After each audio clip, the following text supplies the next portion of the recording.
Hero Death Dogma, or as that's quite interesting, given that we already had the Destiny Hero Dogma. This is the evolution of that.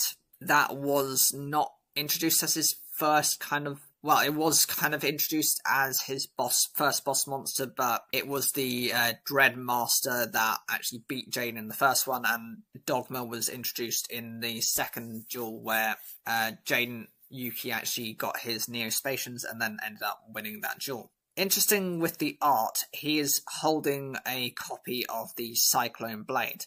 That's actually a card which was not only used in that second duel against Jaden, but it exists as its own standalone card. But yeah, it's nice to see that they've used that within the artwork.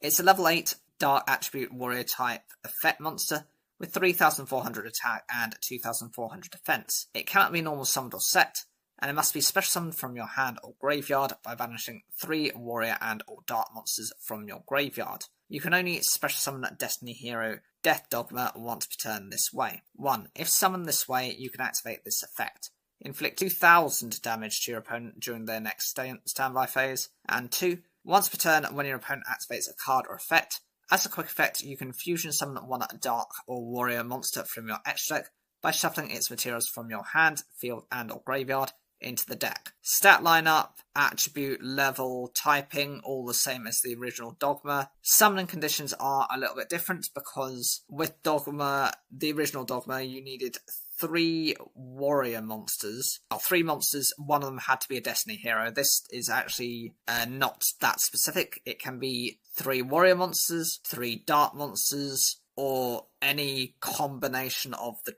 2 is fine. Even if you want dark warrior monsters, which basically the Destiny Hero archetype is, it's fine. It's also able to summon itself either from your hand or from the graveyard, which is a key part.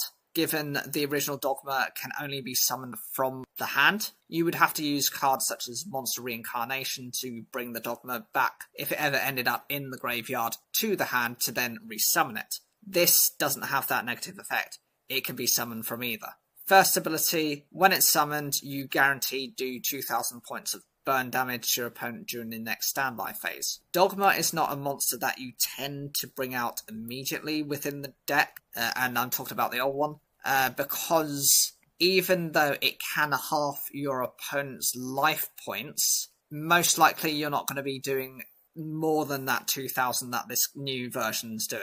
It's usually in later games, and whereas that can't actually finish a game, because if you half life points, you're just halving life points, you're not going to deplete them to 0 to win the game. This, if your opponent is sitting at 2,000 or less life points, is game ending. You can finish your opponent by actually just summoning this card, ending your turn, hoping your opponent doesn't have any response, by the way, and then going into the standby phase and then initiating this effect to win that game. Second ability, the original Dogma doesn't have another ability, so this is actually this is another upgrade, is that as soon as your opponent activates a card or effect, and this is a quick effect, so it can be used during yours or your opponent's turn, you're just able to fusion summon a dark or warrior monster from the extra deck, so long as you've got the materials in combination anywhere from the hand, the field, and or graveyard back into the deck. So not only are you able to recover those resources, but it's actually a way of going into multiple different variations of cards. So you can go into your classic Destiny Hero monsters, but you don't have to. You can go into variation of cards, and it being less limited to dark attributes means it can cover all these other unusual types of decks, which is another plus side to it. The second